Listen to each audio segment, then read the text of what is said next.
¿Qué tal amigos? ¿Cómo están? Mi nombre es Rodrigo Ramírez. Como lo habíamos anticipado, el día de hoy tenemos un tema que ha estado muy caliente en los últimos meses.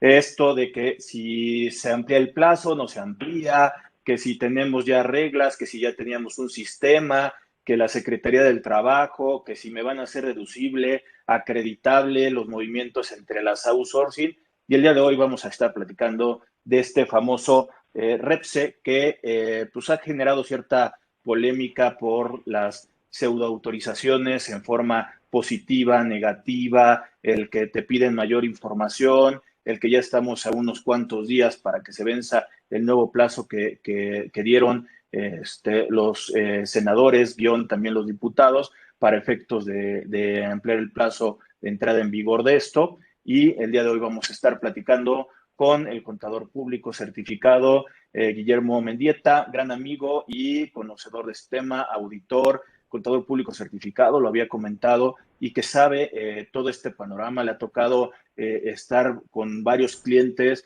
en el aspecto de ver si se fusiona, si al final de cuentas se hace liquidaciones, si se hacen sustituciones patronales, y esto ya se debe haber estado planchado para poderlo ver con cada uno de los clientes, para poder ver esta famosa eliminación del outsourcing. Y el día de hoy vamos a conocer un poquito más de este REPSE. Para esto, bueno, como le estaba comentando, tengo aquí a mi lado a mi gran amigo Guillermo Mendieta. Memo, ¿qué tal? ¿Cómo estás? Hola, ¿qué tal, Rodrigo? ¿Cómo están? Muy buenos días o tardes o noches, según cuando nos estén viendo. Un placer de nueva cuenta estar contigo, como siempre, mi querido Rodrigo, y pues a la orden de lo que te pueda apoyar y apoyar a la gente que nos esté viendo. Pues entonces empezaría yo con la clásica pregunta para poder ir entrando en materia. Pues si nos puedes decir un poquito del antecedente de este REPSE para poderlo identificando y entrar en materia. Bueno, mira, Rodrigo, como tú bien sabes, y seguramente nuestros amigos que nos estarán viendo también, pero no está de más volverlo a reiterar, este famoso REPS es el sistema que la Secretaría del Trabajo y Previsión Social está utilizando para poder registrar a las empresas que se consideren como servicios especializados. Recordemos que en el mes de abril, que si no mal recuerdo, en el decreto del 24 de abril del presente año, es decir, 2021, la autoridad, el gobierno federal, perdón, emitió un decreto en el cual se deroga artículos de la Ley Federal del Trabajo, en específico, si no mal recuerdo, el 15A de la Ley Federal del Trabajo, en el cual establece la eliminación o la derogación, para hablarlo de forma muy jurídica o muy técnica, del servicio de subcontratación, ergo outsourcing, ¿no? O hasta insourcing también. Entonces, partiendo de ese hecho y desde ahí hasta el día de hoy hemos tenido un periodo de transición, que eran los transitorios de 3 meses en un inicio, y últimamente o a finales del mes de julio, principios de agosto, se entró en vigor una nueva prórroga para la presentación de aquellas empresas que estén dentro de los supuestos de servicios especializados, para que justamente se registren en este registro de empresas de servicios especializados de la Secretaría del Trabajo y Previsión Social. Esto es importante recalcar, que esto es única, el REPSE es única y exclusivamente de la Secretaría del Trabajo y Previsión Social. No es tema de INS, no es tema de Infonavit, no es tema de SAT, pero seguramente más adelante lo estaremos aclarando por qué se enlazan estas administraciones o estos entes fiscalizadores con el REPSE. Pero sí es importante mencionar o hacer énfasis, porque me ha tocado ver que mucha gente, o al menos a los que a mí me ha tocado asesorar en un inicio, confunden que el REPSE es un tema del Seguro Social o del Infonavit o hasta del mismo Servicio de Administración Tributaria, cuando no es el caso. Esto es de la Secretaría del Trabajo y Previsión Social, que con todo gusto aclararemos. Es una lista, en pocas palabras, para ser muy simple y muy didáctico el tema, es un registro o una lista que los contribuyentes o las personas físicas o morales, no especifica, pueden ser a cualquiera de los dos, se den de alta en este registro para que presten servicios especializados a terceros, siempre y cuando estos servicios especializados, como lo dice el mismo decreto y en la reforma de ley, que no cumplan o no tengan el mismo objeto social de la empresa a la que le prestan el servicio, ¿no? Por eso es un servicio especializado y se elimina el tema de la subcontratación o se elimina el tema de la subordinación en el sentido de poner a disposición personal de un tercero para hacer los trabajos de este principal, por así decirlo. Entonces el REPSE es solamente, y reitero, solamente para servicios especializados y que es de la Secretaría del Trabajo y Previsión Social, que es el primer paso para con los demás pasos que tenemos que seguir cumpliendo con las demás dependencias fiscalizadoras que acabo de mencionar. Oye, ahí me retomaré entonces el punto. En el SAT, ahorita no hay nada que tuviéramos que hacer. Obviamente, lo único sería dar un alta de retenedor de sueldos y salarios en su caso, para efectos de que voy a tener la cuestión de los trabajadores. Y si soy este tipo de servicios especializados, pues entendería que ya tengo tiempo laborando de esta forma o trabajando de esta forma y que ya tengo este registro y sería absolutamente lo único. En el caso del Infonavit que acabas de decir y del IMSS, bueno, desde hace mucho tiempo también estaba los aplicativos o los links para poderte dar de alta los contratos que tuvieras con prestaciones de servicios y seguirá estando igual, hicieron pequeñas adecuaciones, pero en estricto sentido sigue estando igual que como lo tenemos hace muchísimo tiempo. Lo nuevo que estás comentando realmente sería este registro ante la Secretaría del Trabajo y Previsión Social, que también su función no es ser fiscalizadora, sino realmente es velar por los derechos de los trabajadores que puedan estar tanto en empresas de servicios especializados o también de servicios compartidos, porque se agrega por ahí en el artículo 13 un segundo fracción donde, segundo párrafo que dice que también los servicios podrían ser prestados entre un grupo que no necesariamente está identificado con una sola empresa. Entonces podrías tener servicios compartidos y también tendrían que inscribirse en este REPSE, en este registro de prestadores de servicios especializados. Ahora, Memo, ¿qué es lo que te pedirían a grandes rasgos? Porque es un trámite al final de cuentas. Este REPSE, porque ya nos explicaste qué es, pero ¿qué tipo de información estarán solicitando? Mira, muy fácil y qué bueno que haces la pregunta. Generalmente y de forma muy general, porque como tú bien dices, son varios temas, pero creo que son los que voy a mencionar, creo que son los más importantes, y digo, es una percepción mía. El tema es saber si eres persona física o moral, punto número uno. Punto número dos, en el caso de que estés dado de alta ante el SAT. Eso es un punto muy importante porque te piden el RFC en el caso de personas morales o físicas y en el caso de personas físicas, CURP también. Te piden acta constitutiva, te piden el objeto social, a qué te dedicas, qué tipo de servicio especializado vas a llevar a cabo esencialmente, porque era un tema y tú me conoces de muchos años y me has visto comentar algunos cursos que hemos dado, de hecho en conjunto, en donde te dicen lo que tenían las subcontratistas o las outsourcing de antes del 24, porque hay que hacer un parteaguas del mes de abril hacia adelante de este año y del mes de abril hacia atrás, ¿no? Las que eran del mes de abril hacia atrás, te encontrabas con outsourcing que hacían desde un tornillo hasta una turbina de avión, ¿no? Pasando por la parte de la construcción, servicios financieros, también sembraban arroz y frijol, entonces eran todólogos. Entonces, obviamente el objeto de estas empresas era muy amplio y era muy diverso. Entonces, lo que busca el REPSE justamente es decir, a ver, tú no puedes ser todólogo y el que a muchos clientes o al que a muchas personas atiende, pues poco aprieta, ¿no? O al que muchos amos atiende a poco aprieta. Entonces, obviamente, el tema lo que busca el REPSE es decirme, a ver, tú de qué eres bueno o para qué eres bueno o por qué eres servicio especializado. Y eso me lo tienes que ligar con tu objeto social, con tu dada de alta ante el SAT, que recordemos, y muchos amigos de nosotros que hemos tenido la experiencia de dar de alta a una empresa, o nosotros mismos cuando nos damos de alta ante el Servicio de Administración Tributaria en el Registro Federal de Contribuyentes, lo primero que te dicen en un cuestionario es a qué te dedicas o a qué te vas a dedicar. Y a lo mejor yo puedo ser, en mi caso particular, contador y abogado, y puedo ejercer las dos profesiones. La pregunta que me dice el SAT es, del 100% de tus operaciones, ¿cuánto es contable y cuánto es de abogacía? Ah, pues 80% contable, 20% abogacía, por decir un número. Ah, perfecto.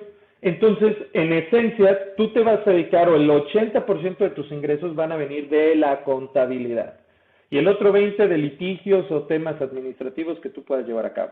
Lo mismo pasa en el REPSE, o sea, lo que te quieren pedir es, dime a qué te dedicas, cuál es tu objeto principal de tu servicio especializado, por qué eres especializado, que tengas las credenciales que así lo demuestren. ¿Y a qué vamos con las credenciales? Tú acabas de mencionar que nosotros somos contadores. ¿Qué avala que seamos contadores? Pues una cédula profesional, nuestro título profesional, nuestro registro ante la SEP. Si somos certificados, pues nuestra certificación en el Instituto Mexicano de Contadores Públicos. Si dictaminamos nuestro registro ante AGAP o ante el IMSS, lo mismo, y eso nos hace, dentro del grupo de ser contadores, pues un sector más especializado, y lo mismo pasa, por ejemplo, en los médicos, todos son médicos generales, pero de ahí dicen, ah, pues yo me dedico a la especialidad de pediatría o a la especialidad de gastroenterología, whatever, ¿no? Entonces, lo mismo te está pidiendo el REPSE, o sea, dime cuál es tu servicio y cuál es tu servicio especializado. Y demuéstrame o las credenciales que tienes, la antigüedad que te lo abarca. Eso es otro punto importante porque piden certificación, si estás agremiado, es más, volvemos al tema de nosotros los contadores. Ok, eres contador, perfecto, pero dime si estás agremiado en un círculo como sea la asociación o el colegio de contadores, por nombrar unos, que no son los únicos, pero son los más numerosos o los más representativos.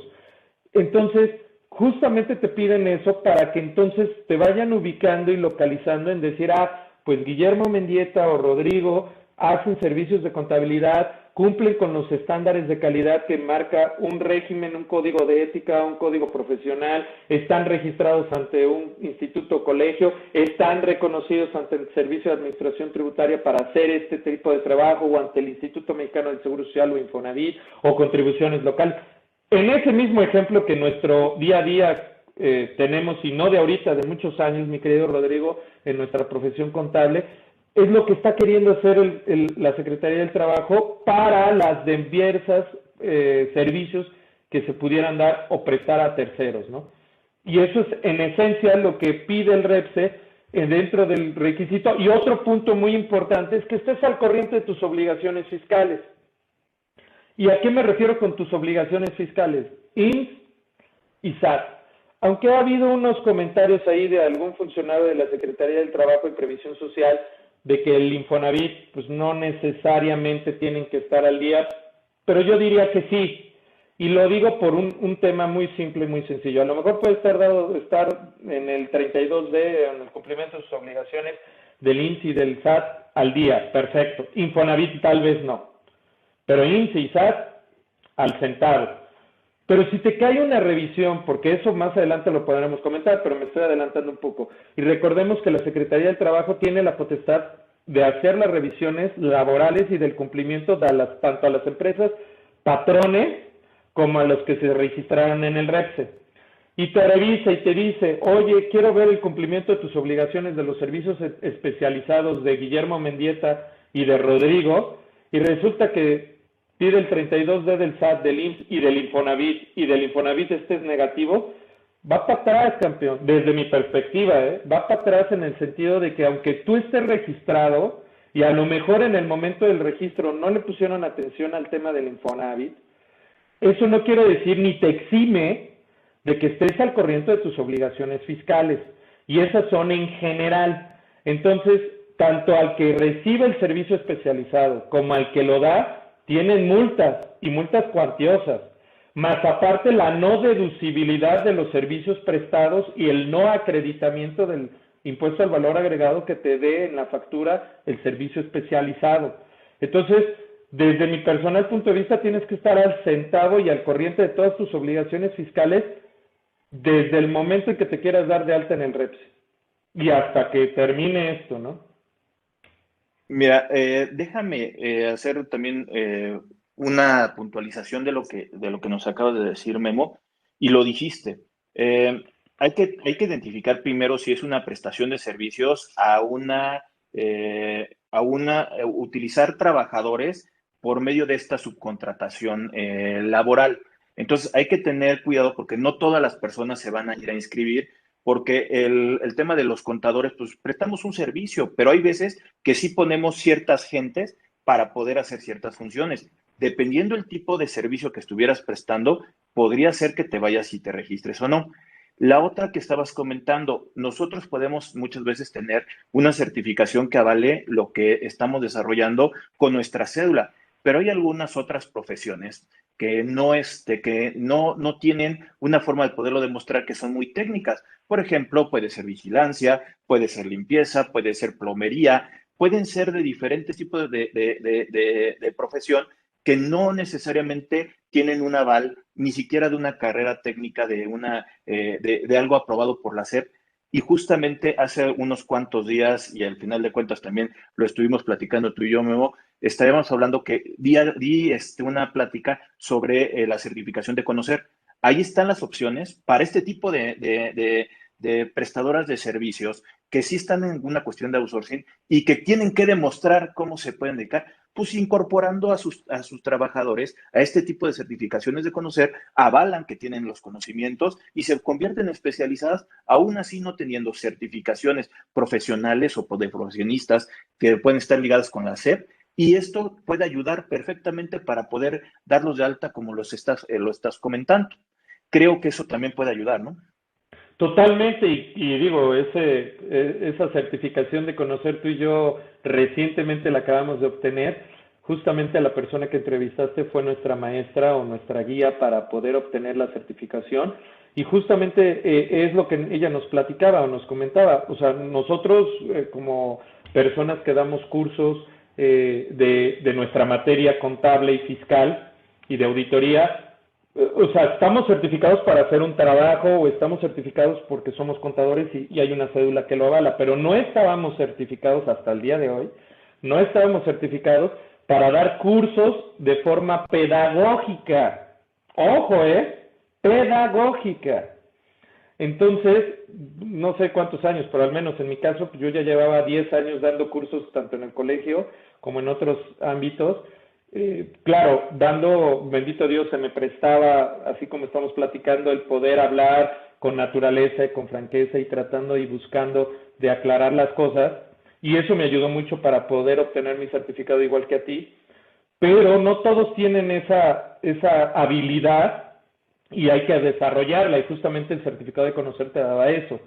Entonces, nos pusieron diversas pruebas, a ti, a mí y a otros colegas de nosotros, a conocidos de nosotros, en la cual expusimos un tema de nuestra materia o de nuestro conocimiento, no necesariamente técnico, pero que demostráramos las cualidades pedagógicas que el tiempo y la expertise nos dio. Al menos a mí en mis últimos 10 años, a ti seguramente en más tiempo, porque tú llevas más tiempo dando cursos que tu servidor. Entonces, aunque somos de la misma generación, aclaro, no quiere decirte que estás más grande que yo, no, para nada. Somos de la misma generación, pero tú empezaste antes que yo. Entonces, en ese sentido, nos ayudó el hecho de decir, oye, pues tienes expertise, lo demuestras y por lo tanto cumples a cabalidad con la certificación que pudiera tener. Eso es lo que eso ahí es donde muchos servicios técnicos que no tienen que necesariamente tener una certificación por la SEP de un título profesional, como es el caso de nosotros, pero que durante muchos años, mucho expertise, se vuelven especializados. Estos tipos de certificados les pueden ayudar y son total y completamente válidos para la presentación y registro y justificación en el REPSE, toda vez que también están registrados en la Secretaría del Trabajo como certificadores de ello, ¿no? Entonces, son órganos avalados por la misma Secretaría del Trabajo y también creo que, si no mal recuerdo, por la SEP también. Esto lo comento porque digo que hay que ver las opciones para este tipo de registro, porque como bien comentas, pues son requisitos muy básicos y puedes decir, ahorita los junto y ahorita subo el registro, pero hay veces que la evidencia que tienes que subir es cómo, de dónde la voy a obtener. Y principalmente es esto de avalar que tú eres experto en algo y que al final de cuentas no eres un todólogo como lo acabas de comentar en el bloque anterior. Entonces, estos son los elementos, porque una de las cosas es demostrar que lo sé y la otra, como dices, el cumplimiento, porque también esto ha sido un verdadero relajo, principalmente con el Infonavit que lo acabas de mencionar. ¿En qué sentido? Que ellos no te están dando una constancia de que eres cumplido. De hecho, el programa anterior que ha estado funcionando el Infonavit era el 10, que te daban un certificado por cada vez estabas pagando bien las cuotas, pero ni te llegaban todos los bimestres y luego por una pequeña falta de información interna del Infonavit, ya no te llegaban este tipo de cosas y tenías que estar marcando y marcando, porque tú como prestador de servicios tenías que demostrar también que al final de cuentas has estado pagando bien a los trabajadores que tienes. Entonces, creo que esto de a la ampliación del plazo, que sería una de las cosas que también te gustaría que nos platicaras, es la naturaleza de esta ampliación del plazo un mes más y estos elementos que podemos tener con tema del Infonavit y el 6% de la retención del IVA. Sí, claro, mira, qué bueno que tocas esos tres temas importantes. Empezaré por el tema de la ampliación porque pues ese es el más relevante que tuvimos a principios de este mes de agosto o a finales del mes de julio porque estábamos entre que si estira y afloja la liga, que si se hacía el periodo extraordinario o no, que si se iba un mes o como los del Partido de Acción Nacional, que déjame decirte que yo apoyaba más ese sentido para el tema de los tiempos, de que se hiciera hasta enero del próximo año y que se empatara junto con el periodo que el mismo gobierno, los del título, ¿cómo le dicen en la Constitución, el inciso A y el inciso El B, creo, apartado ¿no? B, el El apartado B de los apartado B trabajadores del de Estado. los trabajadores del Estado que ellos aplicaría o iniciaría a partir del próximo año. Y eso no porque vaya en contra o a favor o sea de un partido político, no, eso que quede muy claro que no ese es el tema. Yo lo que estoy diciendo es porque la vida real o la situación real actual por el tema de la pandemia, que no es culpa del gobierno, obviamente pues ha venido a complicar las citas, los trámites, y lo entiendo, y hay muchos clientes y tú y yo no lo debemos de dejar, simplemente ahorita, pudiendo estar tú y yo juntos en un mismo salón, ahorita lo estamos haciendo de forma remota. Entonces, ¿por qué lo estamos haciendo? Porque nos estamos cuidando, esa es la realidad, y más ahorita en esta tercera ola. Entonces, esto retrasa o ha venido retrasando ciertos trámites que lamentablemente sí o sí se tienen que hacer de forma presencial. Entonces eso pues evidentemente complica todavía más o es un ingrediente más para el tema de los tiempos. Entonces era evidente que se necesitaba hacer un periodo extraordinario o una prórroga o una ampliación, para que no se oiga tan feo el tema de prórroga, una ampliación para poder cumplir con el registro que acabamos de mencionar, el famoso REPSE. Sin embargo, desde mi perspectiva y mi óptica personal, creo que debió haberse ampliado hasta por lo menos en el mes de enero. Reitero, eso no quiere decir que los contribuyentes o nuestros amigos que nos estén viendo se echen a la hamaca y digan, bueno, yo hubiera quedado hasta enero o hasta el mes de agosto, que también me tocó ver cuando se dio la prórroga de un mes más, casi 2 o 3 personas que conozco me dijeron, bueno, tengo hasta el 1 de septiembre, ¿no? Y ahorita les hablé y ya están preocupados porque ya es 20 de agosto y faltan 10 días para que termine el mes y pues están casi igual que como estaban en el mes de julio. Entonces, ¿eso qué te quiere decir? Pues sí, también no hay que echarle la culpa al gobierno, sino también hay gente que se tira a la hamaca, ¿no? Pero bueno, independientemente de eso, creo que sí hubiera sido necesario desde mi perspectiva hacerlo hasta el mes de enero y no por este tema de la hamaca que lo entiendo y los que no cumplan porque se tiraron a la hamaca, pues ni modo, a la cola. Pero los que hemos estado sufriendo con el tema de los tiempos, las citas, el cumplimiento de estos puntos, porque algún certificador, órgano certificador que no va a tiempo con el tema de lo que te está pidiendo el REPSE y ellos llevan sus propios tiempos, no te puede entregar el certificado antes, pues eso ha provocado el que se alarguen los tiempos, ¿no? Ese por un lado.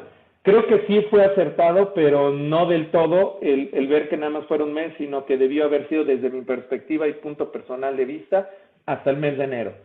El segundo punto respecto creo que me decías el tema de la Del retención. Infonavit. Del Del Infonavit y la Infonavit. retención.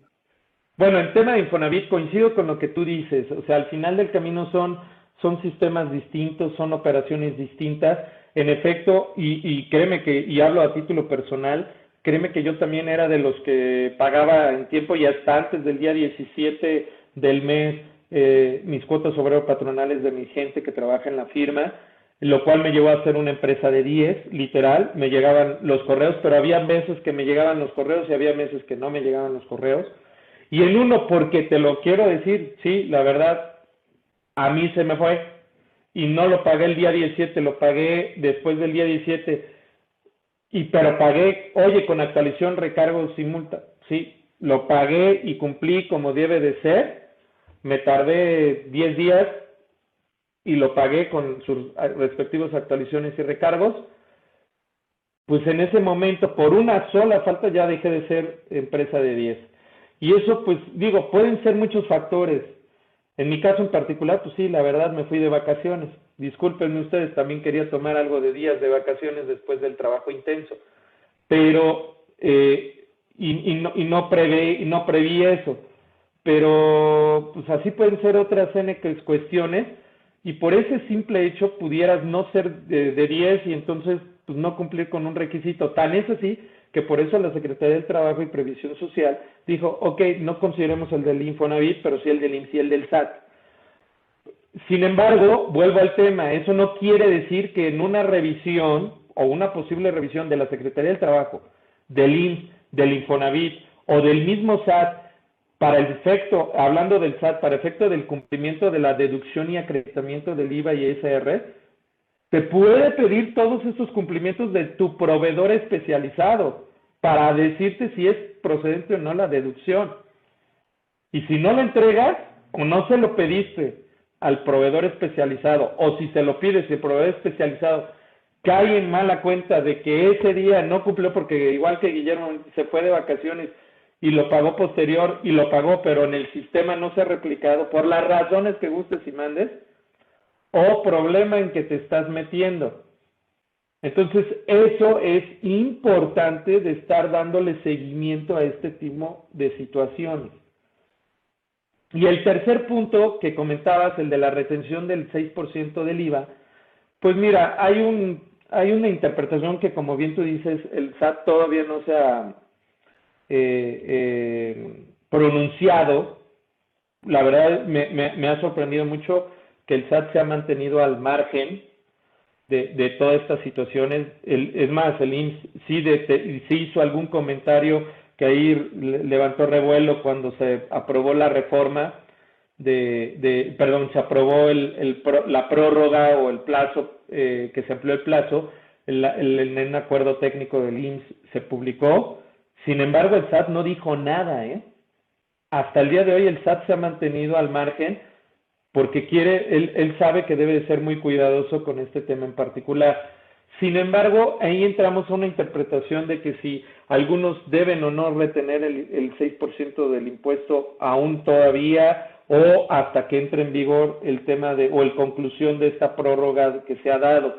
Yo en el tema particular, y hablo a mi título personal, me gustaría escuchar tus comentarios también, que son muy valiosos para mí y para seguramente nuestros amigos que nos ven.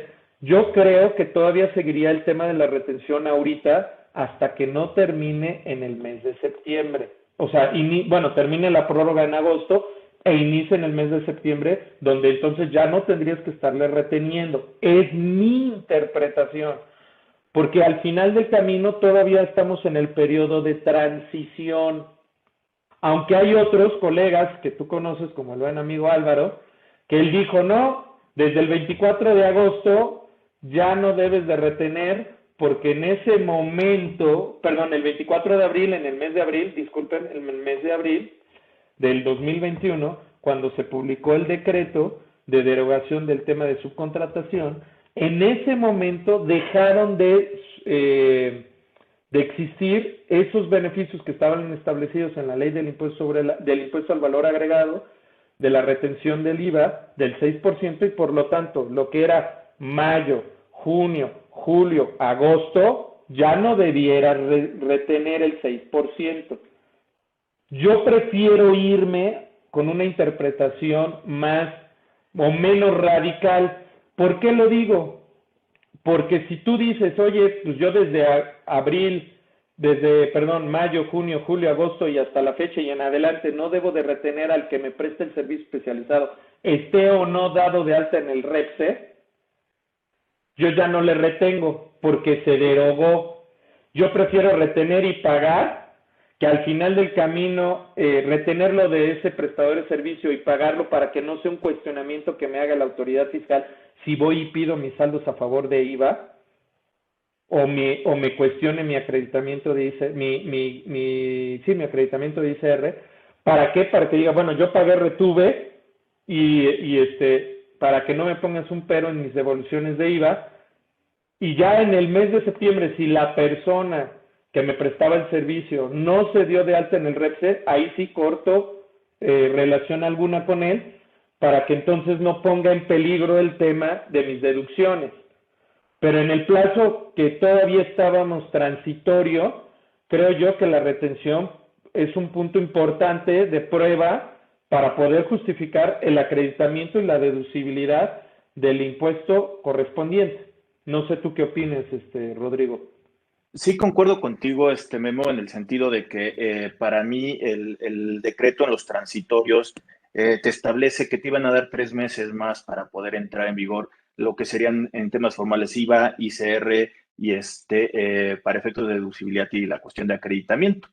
Al momento en que te están ampliando el plazo, que todavía no se había concluido la etapa de la transición de estos transitorios que estás comentando, pues al final de cuentas se estaría votando a un mes más. Como comentas, pues yo he escuchado también a muchos conocidos, amigos, que también pueden opinar en una forma diferente, en la cual hay algunos que dices ahorita como Álvaro que desde abril ya no se retiene, hay algunos que te dicen ya en septiembre ya no se retiene, y hay algunos que decían sigue estando en agosto que ya no se retiene. Yo coincido en el sentido de que para tema un poquito de protección de una no retención, porque una no retención estamos hablando que te conviertes en responsable solidario, guión, puede ser un tema de defraudación fiscal, 3 meses que no los estés haciendo, híjole, creo que estaría un poquito complicado. La ventaja del IVA es que es trasladable. Entiéndase, pues bueno, yo te lo traslado, en este caso te lo retengo, yo mismo al momento de enterarlo me lo voy a hacer acreditable.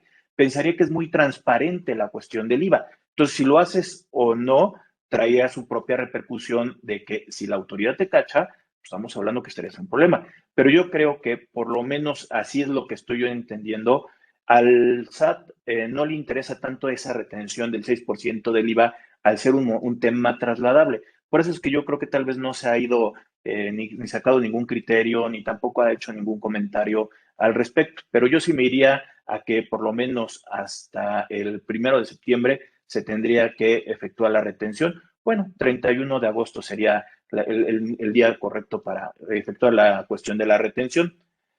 Ahora, Memo, déjame invitar a la gente que nos está viendo a que se suscriba al canal de YouTube de Rodrigo Ramírez Venegas, que estamos subiendo contenido. Ahí se tiene una campanita en el cual si la aprietas te avisa cada vez que estamos subiendo contenido, que nos busquen en Facebook y que nos proporcionen un like a la página y que también nos busquen en podcast que estamos subiendo el contenido y al final de cuentas para diferentes oídos, diferentes ojos y en diferentes plataformas nos pueden llegar a encontrar. Pues ya llevamos más de un año con estas transmisiones, con grandes amigos y expertos, como el día de hoy nos acompaña mi gran amigo Guillermo Mendieta. Y Memo, para poder ir concluyendo la cuestión del tema, y lo estoy dejando hasta el final, porque creo que el tema el día de hoy es lo que más llama la atención. Si ya estamos en un proceso de que ya estamos pseudo inscritos en este REPSE o ya estamos expensas a poderlo hacer, ¿es trampa o no trampa para efectos de que caes en el registro y ya va a haber una cuestión de una fiscalización? Y ahí estoy hablando ahora sí una fiscalización del seguro, Infonavit, locales, Secretaría del Trabajo y del propio SAT. ¿Qué nos puedes dar como un tema en esto de facultades de la autoridad? Estos de si es una trampa ¿O cómo lo estarías viendo tú esta perspectiva, Memo? Bueno, mira, yo creo que no hay que ponerle la palabra de trampa porque al final del camino nadie te está obligando al REPSE a inscribirte, ¿no?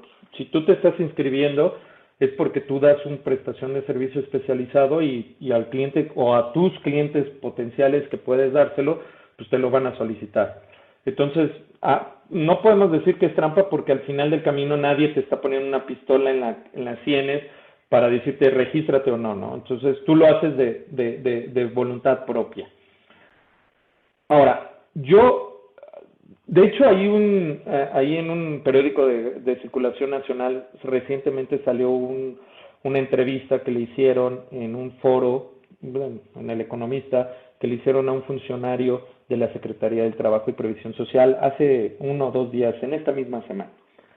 Y en esta misma, le hicieron esta misma pregunta que tú me hiciste, y él contestó que no hay trampa, que esto no es un tema de fiscalización, que es simple y llanamente un tema de registro, que ellos en su potestad pudieran hacerlo, ellos me refiero a la Secretaría del Trabajo, como tú al inicio de los bloques anteriores habías comentado, está en todo su derecho, como también el IMSS, el Infonavit y el SAT, cuando tú te das de alta en el Registro Federal de Contribuyentes, pues también estás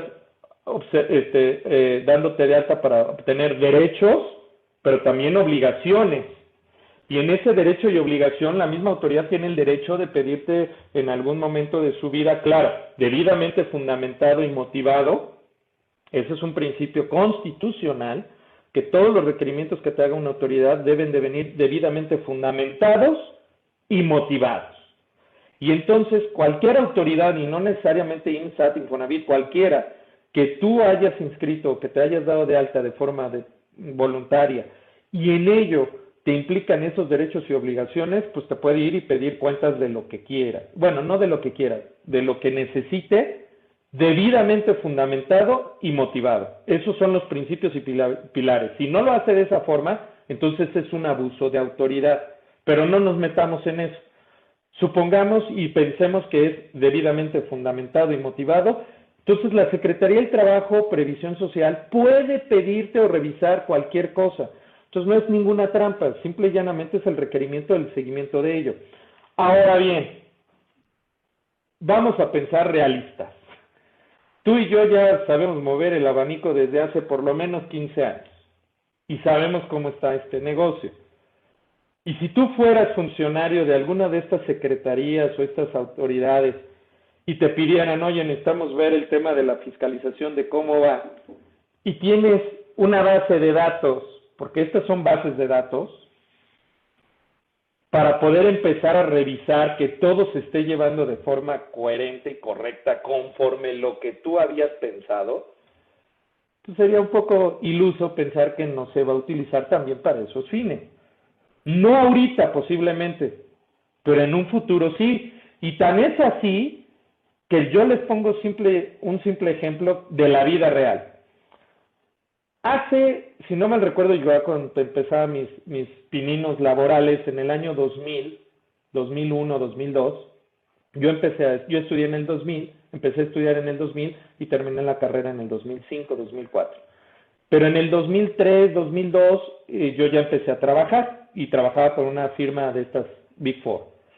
Y me tocó ir por primera vez a la Secretaría, al Servicio de Administración Tributaria, a dar de alta a unos clientes extranjeros de esta firma. Y entonces me preguntaron ellos, que eran asiáticos o eran japoneses, me preguntaron en inglés, oye, ¿y por qué tengo que venir a darme de alta con mis pulgares, mis biométricos, fotografía? Se sentían muy violados, por así decirlo, de su privacidad, porque en Japón no existía eso. Y entonces decía, oye, ¿por qué tengo que venir yo, representante legal de una empresa transnacional seria, honesta o con políticas de ética muy profesionales, muy acordes? ¿Por qué tengo que venir aquí a tomarme fotografías, las huellas digitales, el iris, todo esto? ¿Por qué? Pues porque es una nueva modalidad que tú recordarás, era un tema el inicio de la firma electrónica avanzada llamada en ese momento la FEA y luego la piel. Entonces, ¿por qué lo hicieron? Y te estoy hablando de hace 16, 17 años. Y ahorita, ¿cómo sabemos que la fiel para qué se usó? En un inicio era nada más, no, pues para tenerte identificado y llevar un registro y ta, ta, ta, ta, ta, ta. Hoy sin la fiel no puedes hacer nada. Y literal digo, nada. Entonces, sería iluso, considerando ese ejemplo que hace 17, 16 años o 18 años atrás, a mí en lo personal me tocó vivirlo, pensar que el REPSE en 5 años más no pueda servir de una base de datos para una fiscalización y no nada más de la Secretaría del Trabajo, porque tendría que modificar algunos artículos de la ley para poder hacerlo, pero no hay acuerdos de colaboración conjunta entre la Secretaría del Trabajo, el IMSS y el SAT. Pues yo que sepa, sí, en el decreto se firmó. Pues lo único que tendría que hacer el SAT o el IMSS es, oye, con bajo este acuerdo del decreto establecido en el mes de abril del 2021, pues pásame la lista de la gente que está de alta en el REPSE para pues yo poder hacer un cruce de información. Y es total y completamente legal. Entonces, yo nada más le quitaría la palabra de trampa, porque a nadie lo están obligando a darse de alta en el REPSE. A nadie. Y, y ahí, Memo, ya nada más también para poder también focalizar algo. O sea, creo que lo que acabo de decir es, pues hay una base de datos y tarde o temprano la van a explotar. O sea, de hecho, había unos ciertos indicativos con los famosos EFOS desde 2014 y el día de hoy pues ya lo están haciendo funcionar ese tipo de listados que se tienen y obviamente con un tema de fiscalización. Yo creo que tarde o temprano, como tú dices, estos los van a tener que revisar y un poquito también siendo congruente, ¿cuáles son los que tendrían que empezar a revisar? Los más grandes, porque pues tienen que justificar un poquito la chamba, pero eso no quita que todos estamos susceptibles a una revisión, inscritos o no, porque puede ser que yo no me quiera inscribir, como tú dices, y al final de cuentas sí tengo una prestación de servicios que es de este tipo de subcontratación laboral especializada y al final de cuentas no hice la cuestión de la inscripción, independientemente de poner en riesgo a mis clientes. Estamos hablando que de todos modos soy causante de un tema de falta y por lo tanto pues, las respectivas multas, respectivas penalizaciones que pudieran estar haciendo, podría ser acreedor. Pero también voy a retomar un comentario nuevo que dijiste, que hay que darle seguimiento a este trámite. Y no porque ya tengas una aceptación quiere decir que la vas a tener para toda la vida. Hay algo que también ha estado sucediendo cuando te inscribías o te inscribiste a los temas de los estímulos de la región fronteriza norte y sur, donde te decían que no debes de tener ningún 69, o sea, te cubrían ciertos requisitos para efectos de poder timbrar o poder sacar un comprobante con una disminución del 50% del IVA. Sin avisarte y sin nada, o el SAT te puede cancelar la facultad de poder timbrar con esta perspectiva de este 8% sin avisarte. Entonces creo que es muy, muy oportuno el que tienes que darle seguimiento porque en determinado momento en que te llegue una revisión, una cancelación del registro, ¿qué pasó con los meses o los años que has estado prestándole el servicio a alguno de tus clientes? Sí, claro, y lo pones en tela de juicio, porque obviamente eso quiere decir que las razones que estas hayan sido por las cuales te cancelaron, te dieron de baja, pues puedan ser de años atrás, ¿no? Entonces, y recordemos que la autoridad, al menos en materia fiscal, sí te revisan los últimos 5 ejercicios hacia atrás, ¿no? Pues bueno, Memo, pues muchas gracias por acompañarnos el día de hoy. Creo que los comentarios que nos ayudas para poder entender este panorama son tan claros para efectos de ver qué es lo que nos vienen en estos días para concluir inscripciones en el REPSE. Eso no quita que después te puedas inscribir. O sea, esto es un tema transitorio. Nuevas empresas se van a poder inscribir, se van a poder hacer muchas cosas, pero tener mucho cuidado porque en esta etapa de transición podríamos generar algunos problemas a nuestros clientes por no tener un registro o por no tener algún tipo de aval por parte de la Secretaría del Trabajo. Memo, no sé si quieras dar algún tema de conclusión final y ahora sí ya irnos despidiendo. No, pues más que nada decirles que por favor se acerquen a gente especializada como tu servidor, como tú mismo, Rodrigo, que las empresas no lo tomen muy a la ligera, créanme que ese es un tema interesante, importante, novedoso, al menos para México, y creo que es un tema que debemos de cuidar con mucho, tener con mucho cuidado, ¿no? Y darle seguimiento, como tú bien dices. Pues yo nada más invitaría a que se acerquen a gente especializada como tus servidores, que sepan, que estén constantemente en capacitación o que estemos en la jugada, porque tú y yo hemos estado en esa jugada para estos temas en particular, participando, dando ideas. Tenemos gente muy cercana que también ha estado en esas mesas de trabajo que estuvimos en el estira y afloja entre gobierno, sector privado y trabajadores. Entonces, tenemos de primera mano la información pues obviamente acercarse con gente especializada, cuidar, ver este tipo de blogs como los que tú estás haciendo y gracias por invitarme y que sigas invitando gente como tú, debidamente capacitada y profesional. Y pues agradecerle a todos y pues cuídense ahorita con el tema del COVID, por favor. Me he dado cuenta, Memo, pues muchas gracias. Estamos en contacto. Ah, perdón, comentarios, pónganlos en la parte de abajo, cualquier cosa, los contestaremos a su respectiva oportunidad. Pongan los comentarios, sugieran los temas y vamos a ver la forma de traer gente especialista, experta, como el día de hoy nos acompañó el contador público certificado Guillermo Mendieta. Solo así, estamos en contacto, Memo, y a todos, saludos, bye. Bye, cuídate.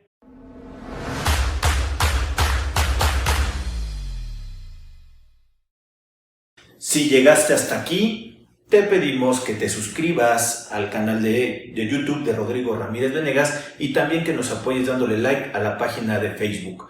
Te recordamos que si tú quieres saber más de 10 datos rápidos que te pueden llegar a servir en tu día a día, aquí, apriétale aquí lo estamos poniendo. Y también te sugerimos que le puedas dar like a esta lista, que lo que te va a ayudar es a darte contenido de las entrevistas que estamos realizando a través del canal. Suscríbete.